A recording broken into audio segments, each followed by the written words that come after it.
الفاتحة.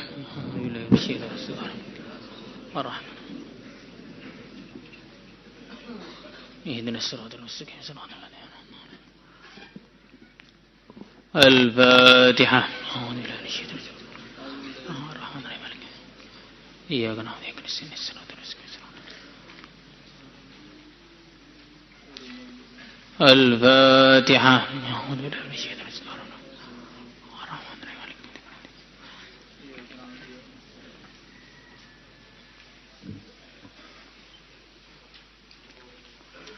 الفاتحة.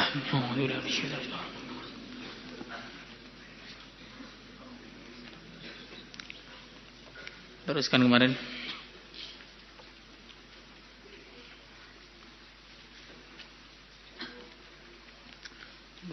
Hadis 1447.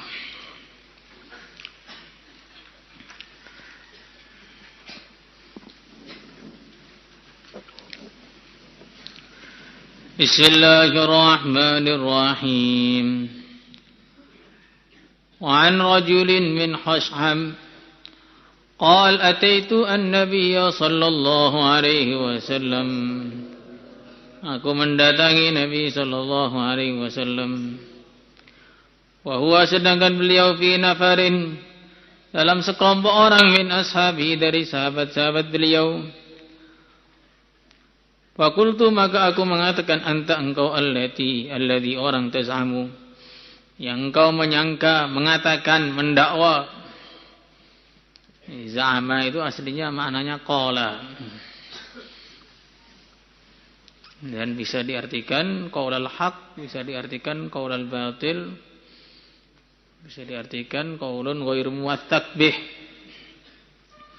Ini makna aslinya qala, berkata, mendakwa, mengaku, annaka, bahwa sesungguhnya engkau Rasulullah, utusan Allah. Qala, maka Nabi bersabda, na'am, ya. Qala, maka rawi mengatakan, qultu, aku mengatakan, ya Rasulullah sallallahu alaihi wasallam.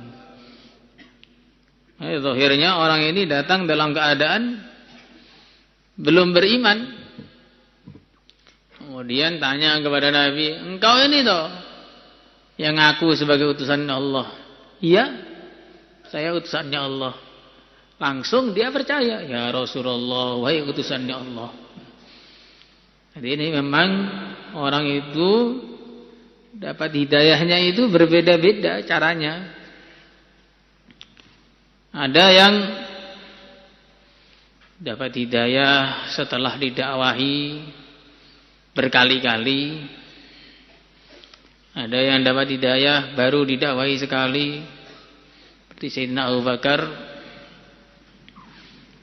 Nabi mengatakan, aku tidaklah mendakwahi orang kecuali ada maju mundurnya, kecuali Abu Bakar langsung masuk Islam, tidak ada maju mundurnya. Maka beliau jadi yang terdepan dalam semua kebaikan.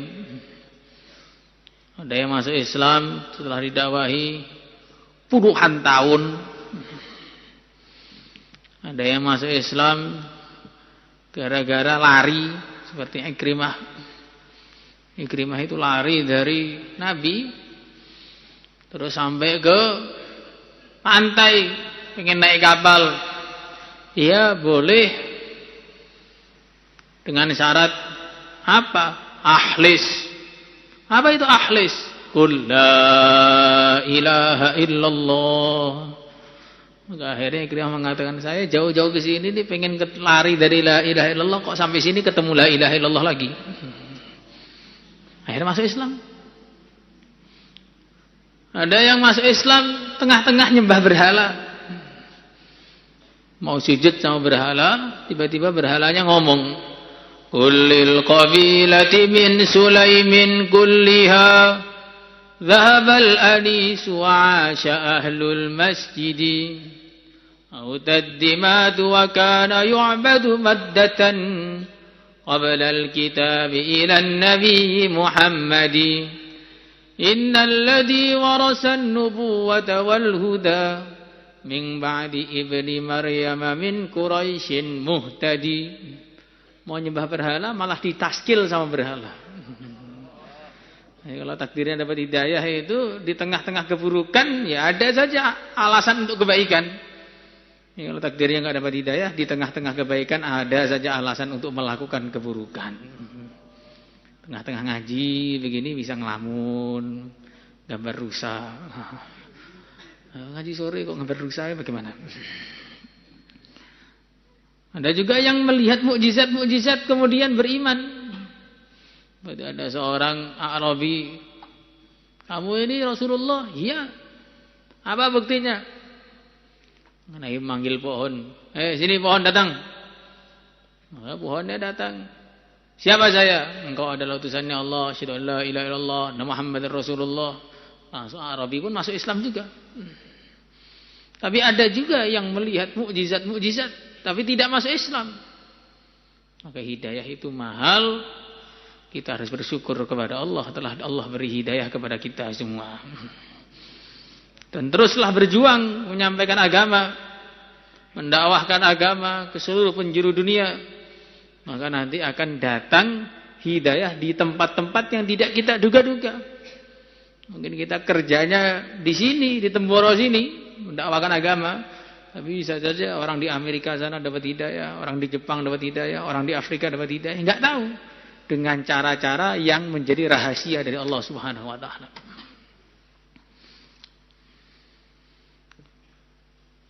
Ayyul a'mali ahabbu ilallah.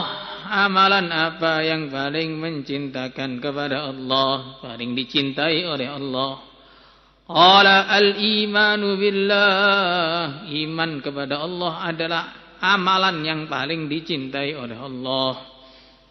Karena tanpa ada keimanan, maka semua amal tidak akan diterima oleh Allah Subhanahu wa taala. Wa qadimna ila ma 'amilu min 'amal faj'alnahu haba'an mantsura. Orang-orang yang tidak beriman kepada Allah, ketika mereka di akhirat sana, maka amalnya ditabur-taburkan seperti debu yang berterbangan. Tidak ada nilainya sama sekali, tidak berikan manfaat sama sekali. Maka kebaikan-kebaikan orang yang tidak beriman itu tidak akan dinilai baik. Karena mereka ini seperti orang yang masuk sekolah tidak daftar. Walaupun tiap hari masuk duduk paling depan, ujian juga masuk terus, benar semua, garap soalnya, tapi pas akhir tahun namanya tidak disebut. Dia protes, kepala sekolah, kenapa nama saya tidak disebut? Saya masuk terus. Itu yang kadang-kadang masuk, kadang-kadang tidak saja, malah juara 1. Saya yang masuk tiap hari nggak juara 1. Bagaimana ini? Oh, kamu jangan marah. Bagaimana kamu bisa disebut sedangkan kamu belum pernah daftar di sekolah ini? Nah, begitu juga orang kafir itu.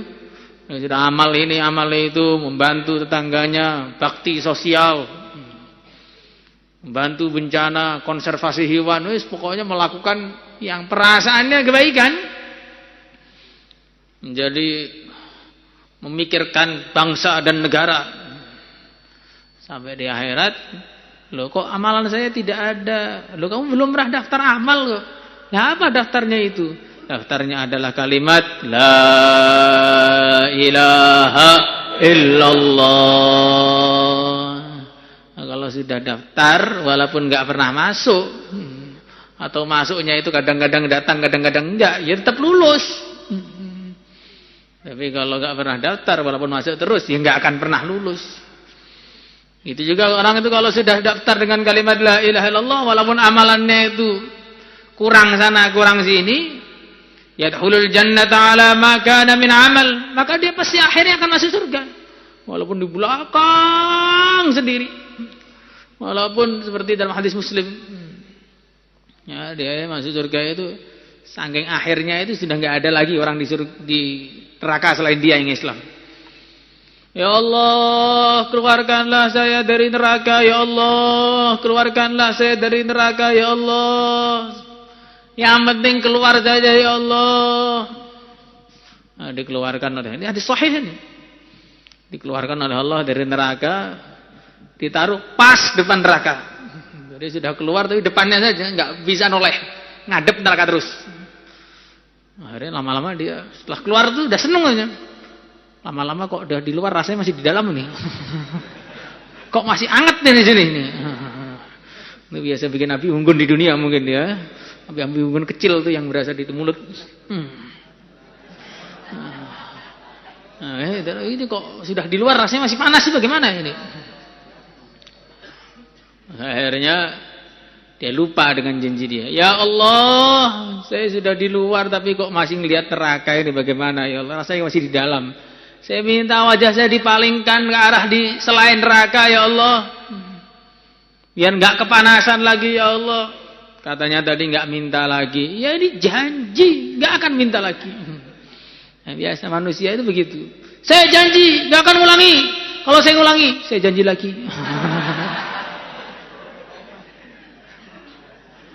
Nah, akhirnya dia ini dihadapkan ke arah surga. Diem dulu, masih mikir, loading. Ya. Di dunia juga biasa loading, sampai akhirnya masih loading juga. Akhirnya lihat, oh bagus dari jauh. Tapi kan namanya dari jauh itu kan sebagus-bagusnya kan nggak jelas. Ya, dia minta lagi, ya Allah, kok lihat surga dari sini kok nggak pakai kelihatan? Saya pengen lihat dari dekat, nggak usah masuk, lihat dari dekat saja ya Allah. Katanya nggak minta lagi. Ini permintaan terakhir. Ya, saya dekatkan, seret sampai depan pintu surga. Lamun lagi di situ dia, lama. Ya, biasanya kalau dibangunkan juga lama, pengumpulan nyawa dulu. Akhirnya maju, seret, dekatkan, masih loading lagi, lihat. Namanya depan rumah itu sak bagus-bagusnya nggak tahu isinya. Maka setelah lupa dengan janji dia dan mikir bahwa surga itu bagus, ya dia minta lagi. Ya Allah, masa cuma di depan nggak boleh masuk? Izinkan saya masuk ya Allah. Nggak dapat tempat nggak apa-apa, yang penting masuk saja. Masa saya harus mati penasaran di sini? Ini bahasa saya. Masa saya harus mati penasaran di depan? Katanya nggak minta lagi. Ini yang terakhir. Tadi sudah terakhir, ini yang terakhir lagi nih. Ya, wailaka ya abna Adam, ma aghdarak. Anak Adam, kamu ini kok penipu, pengkhianat. Tadi bilang enggak, sekarang minta lagi. Ya ini sudah yang terakhir dah. Masuk dia, jalan-jalan. Oh, bagus surga ini. Mau ke sini, jangan kebun orang. Mau ke sana, jangan, ini istana orang. Mau nunggang kuda, ini kudanya orang. Mau ngobrol sama pelayan, ini pelayannya orang. Mau ngintip bidadari, bidadari orang, istri orang nih, gak boleh. Maka dia susah ya. Ya Allah, semua punya orang, masa saya jadi gelandangan di surga ya Allah. Katanya cuma minta masuk. Iya, tapi ya masa ya begini. Ya sudah, kamu mau minta apa? Saya minta ini, minta ini, minta ini, minta ini, minta ini, minta ini, minta ini, minta ini, minta ini, minta ini. Udah habis? Ya udah. Lah kamu nggak minta ini? Oh ya itu juga. Nggak minta ini? Oh ya itu juga. Oh Allah sih. Setelah dia banyak ngomong, ya kamu dapat semua yang kamu minta tadi dan tambah 10 kali lipat lagi. Nah, ini yang paling jeleknya begitu ahli surga itu, yang paling jelek. Kalau yang paling bagusnya, fala ta'lamu nafsum ma ukhfiya lahum min qurrati a'yun jazaa'an bima kanu ya'malun. Kalau paling bagusnya itu enggak ada yang tahu selain Allah, masih dirahasiakan oleh Allah. Ala 'ainun ra'at wala udhunun sami'at wala khatara 'ala qalbi bashar. Mata tidak pernah melihat yang seindah itu. Telinga tidak pernah mendengar suara yang seindah itu. Dan hati manusia tidak pernah membayangkan yang seindah itu. Sekarang kita mendengar cerita surga terus terbayang, maka ketahuilah yang di bayangan kamu tidak sama dengan yang aslinya. Yang aslinya jauh lebih indah lagi. Kamu sekarang mendengar nyanyian-nyanyian, maka di surga ada nyanyian-nyanyian yang jauh lebih indah lagi. Nyanyian dari malaikat karubiyun atau malaikat rohaniyun, dan musiknya adalah daun-daun pintu surga yang bergemerincing serta pohon-pohon surga yang bergesekan, krik-krik, nanti jadi musik yang indah. Ya nggak bisa diucapkan sekarang bukan surga kok. Kalau nanti sekarang nggak ada, hanya ada kisi-kisi, belum ada jawaban asli. Maka al-iman billah, dengan imanlah akan datang kesuksesan. Tanpa ada keimanan tidak mungkin ada keselamatan. Qultu ya Rasulullah sallallahu alaihi wasallam, thumma ma? Kemudian apa lagi? Qala thumma silatur rahim, menyambung tanah kekerabatan. Qala qultu ya Rasulullah sallallahu alaihi wasallam, ayyul a'mal? Manakah amalan abghadu ila Allah, yang paling dibenci oleh Allah? Qala, Nabi bersabda, al-isyrak billah, menyekutukan Allah. Dalam satu hadis disebutkan, innallaha yaghfiru lil 'abdi ma lam yaqa' al-hijab. Allah masih akan mengampuni seorang hamba selagi belum turun hijab. Apa itu hijab ya Rasulullah sallallahu alaihi wasallam? Antamutan nafsu wa hiya musyrikah. Jiwa mati, seseorang mati dalam keadaan musyrik. Maka ada orang bodoh ngomong, kalau orang selain Islam tidak masuk surga, nanti surganya sepi dong. Memang kalau namanya istana itu ya memang sepi-sepian begitu. Kalau desak-desakan namanya terminal, pasar, itulah desak-desakan. Surga itu tempat kenikmatan, bukan untuk tempat desak-desakan. Makanya ya isinya hanya orang-orang tertentu saja yang boleh masuk. Yang berandalan nggak boleh masuk kalau belum tobat. Makanya syirik itu dosa yang tidak akan diampuni. Innallaha la yaghfiru ay yushraka bihi wa yaghfiru ma duna dzalika liman yasha. Nah, kalau orang itu menganggap syirik itu bisa diampuni, nah apa gunanya Nabi itu dakwah? Nabi semua dakwah, Yuhannas qulu la ilaha illallah tuflihu. Ya qaumi ibudullah ma lakum min ilahin ghairuh. Nah, kalau kafir itu akhirnya bisa diampuni juga, kekufuran itu diampuni juga, kesyirikan diampuni juga. Lah kenapa Nabi itu capek-capek dakwah? Nabi Nuh 950 tahun, Nabi Musa 40 tahun, dan nabi-nabi yang lain ngapain pada dakwah? Sudah biarin aja, nanti akhirnya masuk surga juga. Maka kata-kata yang mengatakan syirik itu bisa diampuni, itu bagian dari kekufuran. Karena itu juhudu maka ana ma'luman minad dini bid-darurah, mengingkari perkara yang sudah diyakini oleh semua orang iman. Ada lagi yang bilang semua manusia akan ditempatkan di tempat yang terbaik di sisi Allah tanpa mandang agamanya. Iya, tempat terbaik bagi orang kafir di neraka jahanam selamanya itu. Makanya jangan terjerumus dengan pemahaman-pemahaman yang keliru. Syirik itu tidak akan diampuni. Itu sudah ijma'. Makanya harus dijauhi. Makanya disebutkan dalam hadis, salatun man kunna fihi wajada halawatal iman. Yang terakhir, wa ayyakraha ayyauda ilal kufri kama yakrah ahaduk ayyul qafin nar. Itu orang itu diantara orang akan mendapatkan kemanisan keimanan adalah dengan adanya kebencian kepada kekufuran dan kemaksiatan. Qala qultu ya Rasulullah sallallahu alaihi wasallam, tsumma ma? Kemudian apa lagi? Qala qati'atur rahim, memutus tali silaturrahim, permusuhan antara orang Islam. Qala qultu ya Rasulullah thumma mah, kemudian apa lagi? Qala tsummal amru bil munkar, memerintahkan kepada kemungkaran, wan nahyu 'anil ma'ruf, dan mencegah dari kebaikan. Nah, sifatnya orang munafikin, al munafiquna wal munafiqatu ba'dhum min ba'd ya'muruna bil munkari wa yanhauna 'anil ma'ruf wa yakbiduna aydiyahum. Jadi orang munafik itu sifatnya mencintai sesama orang munafik. Pertama itu. Jadi kalau ada Abdullah bin Ubay terus ada yang ngefan, berarti dia munafik itu berarti. Ngefan kok Abdullah bin Ubay.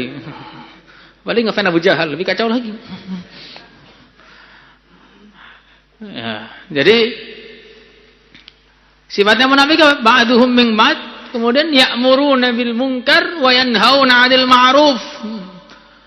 Memerintahkan kepada yang mungkar, kemudian mencegah dari yang ma'ruf. Kalau ada yang baik-baik nanti dilarang, kalau ada yang buruk-buruk dibiarkan, bahkan diperintahkan. Kalau lihat orang ke masjid ditanya, kenapa kamu ke masjid? Ngajak orang ke masjid ditanya, apa dalilnya ngajak orang ke masjid? Ngajak orang ke masjid kok ditanya dalilnya apa? Orang konser nggak pernah ditanya dalilnya apa? Ya otak setan ya begitu itu. Begitu. Kalau orang pakai pakaian sunnah, ini Abu Jahal persis seperti kamu. Lo kayak kenal Abu Jahal aja. Kita orang iman tuh nggak pernah kenalan Pak sama Abu Jahal tuh. Yang kita cari tahu itu bagaimana pakaian Nabi, bagaimana pecinya Nabi, bagaimana sarungnya Nabi. Itu yang kita cari tahu. Lah kok Bapak malah kenal dengan Abu Jahal, jangan-jangan fan-nya. Ketua fans club Abu Jahal Bapak itu kayaknya. Kalau ada orang pakai pakaian sunnah, ini Abu Jahal ini. Tapi kalau telanjang, wah modern. Modern bagaimana? Kayak kambing kok modern. Kambing saja masih berburu, tertutup. Lebih kalah daripada kambing jadinya. Ada orang pakai burdah, wah takut ninja. Tapi kalau ada orang umur 30 tahun, bajunya baru kayak bayi 3 hari, nanti bilang, wah ini kan kebebasan berpendapat. Ini namanya al-amru bil munkar wan nahyu 'anil ma'ruf, ya begini ini. Makanya kita ini jangan sampai terjerumus kepada begitu. Karena kadang-kadang yang ngomong begitu itu orang yang katanya tahu agama. Katanya pernah mondok di pesantren. Ya, pesantrennya Fir'aun ya begitu lulusannya. Nabi Hurairah radhiyallahu ta'ala anhu anna Rasulullah sallallahu alaihi wasallam qala, man barang siapa kana yang adanya dia yu'minu, dia beriman billahi dengan Allah wal yaumil akhir dan hari akhir, fal yukrim, maka hendaknya dia memuliakan dhaifahu, tamunya. Memuliakan tamu itu bagian dari ajaran Islam. Amalannya Nabi Ibrahim, bahkan disebutkan dalam sebagian riwayat, Nabi Ibrahim ini tidak mau makan sebelum ada tamu yang datang untuk beliau jamu makan. Makannya itu bareng tamu. Dan beliau kalau tamunya nggak makan sedih. Falamma ra'a aydiyahum la tasiru ilaihi nakirahum wa aujasa minhum hifah. Ketika malaikat nggak makan sedih. Loh, kok nggak makan, kenapa ini? Apa kurang enak atau bagaimana? Kalau kita kok tamunya nggak makan, alhamdulillah utuh. Masih bisa dimakan lagi. Nah, ini keliru. Nah, ini memuliakan tamu ini bagian dari ajaran Islam. Bahkan dulu Kiai Wisaron mengatakan, kalau pengen punya anak jadi seorang yang soleh, seorang yang ahli ilmu, maka perbanyak ikram tamu. Maka kok di pesantren ini kok nggak pinter-pinter, bertahun-tahun nggak hafal-hafal Quran, ini mungkin di rumah sana itu nggak pernah ikram tamu. Ada jamaah gerak, kompornya nyala terus. Ada jamaah gerak malah suruh bayar tambahan lebih. Nah, ini daerah-daerah yang begitu nanti lah anak-anaknya nggak jadi ulama. Nah, karena nggak ikram tamu. Enggak bisa dilihat tuh di mana gitu kan ada itu. Makanya ikram tamu itu penting. Sampai dalam hadis Abu Daud, saking penting ikram tamu dulu, siapa yang enggak ikram tamu bisa didenda. Sesuai dengan kebutuhan tamu itu seberapa. Saking pentingnya ikram tamu. Saking pentingnya ikram tamu sampai seorang sahabat rela satu keluarga enggak makan semua, yang penting tamunya makan. Sampai turun ayat wa yu'thiruna ala anfusihim walau kana bihim khasasah. Kalau sekarang tamu itu bukan dikasih makan, disuruh bayar makan. Di mana-mana itu ada warung, ini menerima tamu, ya suruh bayar. Bahkan kadang-kadang kalau tamunya makin rame, harganya makin mengerikan. Musim tamu di tempat-tempat yang harusnya bayarnya sekian, jadi naik sekian puluh ribu. Jarak dekat jadi naik sekian. Nah, ini namanya tidak ikram tamu, ini malah memanfaatkan tamu untuk keburukan ini. Dosanya lebih besar ini dosanya ini. Fal yukrim dhaifahu. Nih pihak tuan rumah begitu sikapnya. Nih pihak tamunya ya jangan minta aneh-aneh. Datang dikasih air putih. Loh, kok cuman air putih ini namanya cap berani ini. Oh, cap berani gimana? Berani keluar sendirian, biasanya air putih ada temannya. Kok cuma dia keluar sendirian, nggak ada teman-temannya? Mana snacknya? Keluarkan snack. Terus setelah keluar snack, ini waktunya makan siang ini. Mana makan siangnya? Setelah dikeluarkan sayur-sayuran, saya bukan kambing, suruh makan sayur terus. Nah, ini tamu yang begini ini dilemparin batu nggak apa-apa ini. Tapi jangan ya, maksudnya ini nggak berakhlak sekali. Akhlaknya tumpah di mana-mana sudah itu.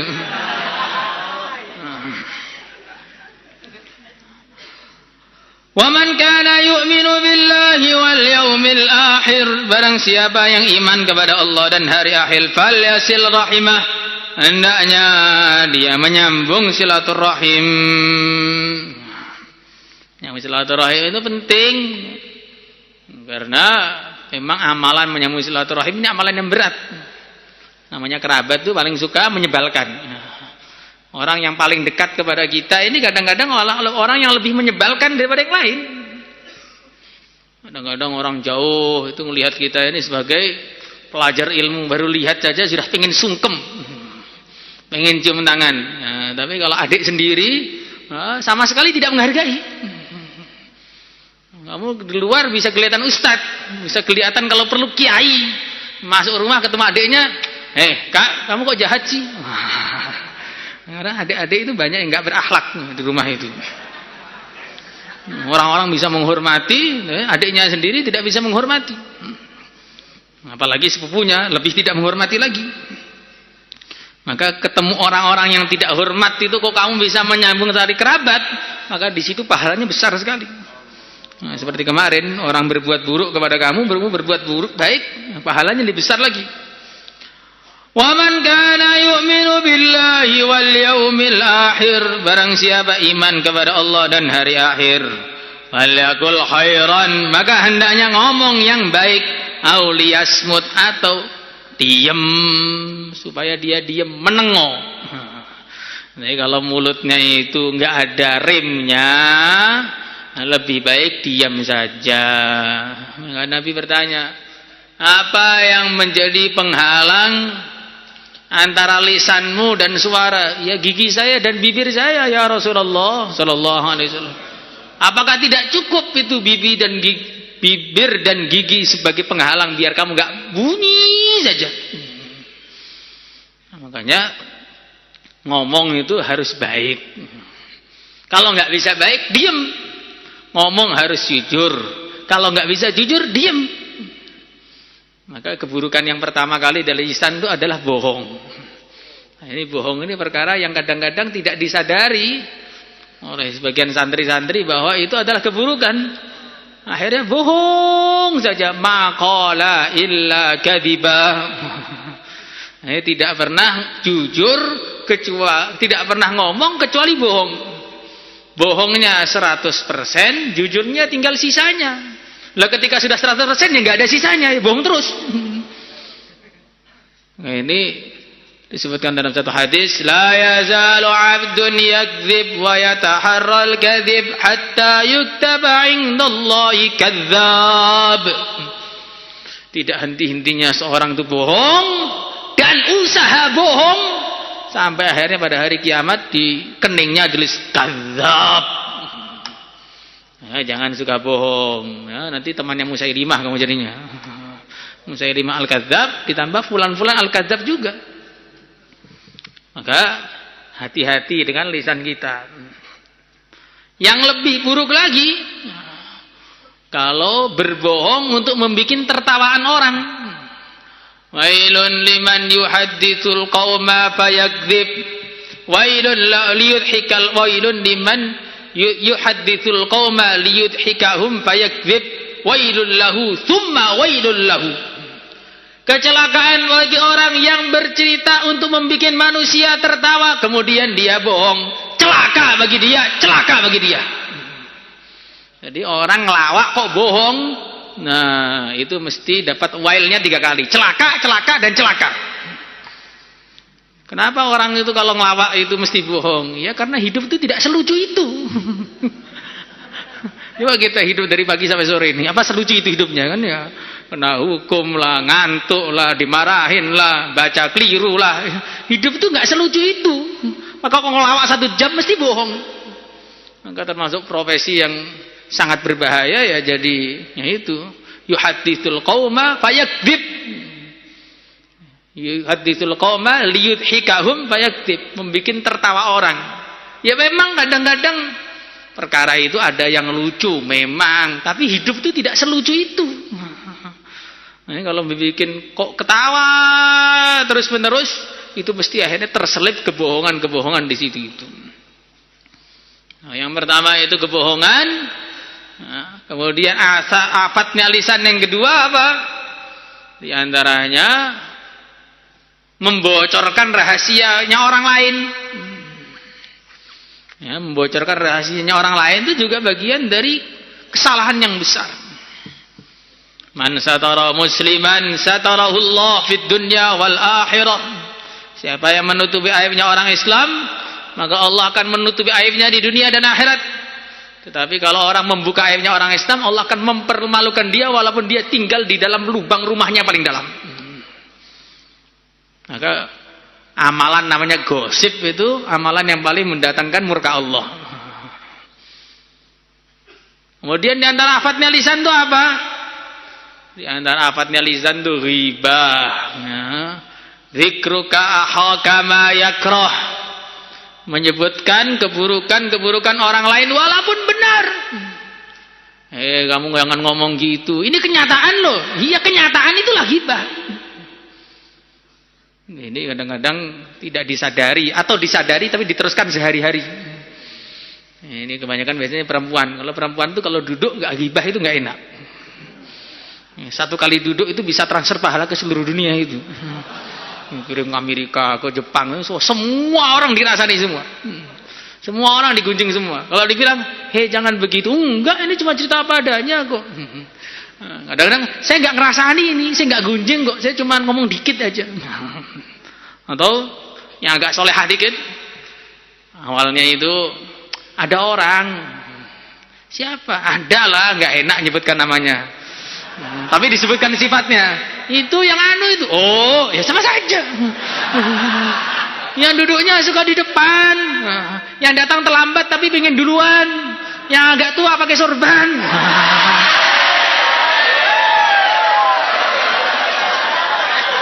Umpamanya ini ya. Jadi walaupun saya tidak sebut nama itu, bahkan satu pondok pusat bisa tahu semua ini.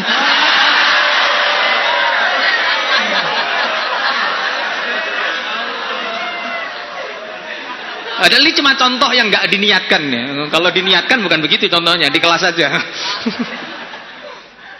Jadi artinya memberi sifat-sifat yang sampai jelas itu bagian dari ghibah. Walaupun namanya nggak disebut. Bahkan nama disebut tuh kadang-kadang masih iltibas. Namanya Zaid, masih banyak sekali Zaid itu. Bisa Zaid Kalimantan, bisa Zaid Sumatera, bisa Zaid Jawa, bisa Zaid Palu, nah, dan lain-lain lagi. Umpamanya ini umpamanya. Ini tidak tertentu orang loh, tidak. Ini tertentu gitu. Tapi kalau kita nggak menyebut nama, tapi menjelaskan dengan detail sifat-sifatnya, nah ini bagian dari ghibah juga. Yang bisa mengurangi pahala kita seperti pisau cukur bersih membersihkan rambut kita. Bersih. Era berangkat ke arah dia bersih dari semua pahala. Kayak umi waladatu ummuh, tapi kalau kayak umi waladatu ummuhnya bersih dari dosa. Ini bersih dari pahala, nggak ada pahalanya. Semua sudah ditransfer semua. Ini namanya ghibah. Nah, ini bahaya. Dan yang lebih berbahaya daripada itu semua dari lisan seorang adalah wa am taqulu 'ala Allahi ma la ta'lamun. Ngomong urusan agama tanpa ada dasarnya. Nah, ini yang paling berbahaya ini. Ngomong urusan agama tanpa ada dasarnya bagaimana? Nabi Musa lemah iman. 3 putaran yang dicintai oleh Allah. Tawaf di Ka'bah, tambah lagi tawafnya malaikat di Baitul Ma'mur, tambah lagi tawafnya orang jaulah. Nah, ini dasarnya di mana yang begini ini? Atau ini nggak apa-apa, ini Bukhari buatan Karkun sendiri. Nggak boleh yang seperti itu. Maka wa an taqulu 'ala Allahi ma la ta'lamun. Kalau urusan agama itu kalau nggak yakin betul jangan sampai ngomong. Ini godaannya setan yang kadang-kadang nggak terasa. Tiba-tiba kita berfatwa, tiba-tiba kita berdalil, ngambil ayat Al-Quran. Ini dalilnya ini dalilnya itu. Padahal nggak ada hubungannya belas. Seperti ada seorang bilang jualan tasbih koka. Tasbih koka ini disebutkan di Al-Quran. Apa Pak? Watarokuka qaimah. Ini bagaimana yang begini ini? Watarakuka qaimah. Ini namanya sudah kokanya belum tentu laris, ya, agamanya dijual habis. Salatullah salam